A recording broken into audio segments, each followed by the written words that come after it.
বাংলাদেশের এক গরিব মা তার ছোট মেয়েকে নিয়ে পার্কের ভেতরে অনেক সস্তা দামের খাবার খাচ্ছিল। অন্যদিকে ইন্ডিয়ান এক বড়লোক মা তার মেয়েকে নিয়ে বার্গার ও পিৎজা খাচ্ছিল। ইন্ডিয়ান মা ও মেয়ে বাংলাদেশি মা ও মেয়েকে দেখে বলে, গরিব লোক সস্তা দামের খাবার খায়।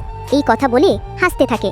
এই কথা শুনে বাংলাদেশের মা ও মেয়ে মন খারাপ করে বাড়িতে চলে যায় এবং বাংলাদেশি মা অনেক পরিশ্রম করে দিনের বেলা খেতে কাজ করে ও সন্ধ্যায় সবজি বিক্রি করে। এইভাবেই বাংলাদেশের মাটি অনেক টাকা উপার্জন করে। বাংলাদেশের মা তার মেয়েকে নিয়ে মার্কেট থেকে একটা দামি পোশাক পরে দামি রেস্টুরেন্টে খেতে যায়। সেই সময় ইন্ডিয়ান বড়লোক মা ও মেয়ে সেখানে আসে এবং তাদের অপমান করতে থাকে। তখন বাংলাদেশের মা ও মেয়ে রেগে গিয়ে বলে, চল সং কম্পিটিশন করি। প্রথমে ইন্ডিয়ান মেয়েটি গান গায়, তখন ইন্ডিয়ানরা বলতে থাকে ইন্ডিয়ান চ্যাম্পিয়ন হবে। পরে বাংলাদেশি মেয়েটি গান গায়, তখন বাংলাদেশিরা বলতে থাকে বাংলাদেশ চ্যাম্পিয়ন হবে।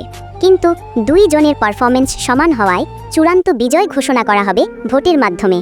যে দেশের মানুষ বেশি লাইক ও সাবস্ক্রাইব করবে সেই দেশের মেয়ে হবে চূড়ান্ত বিজয়ী।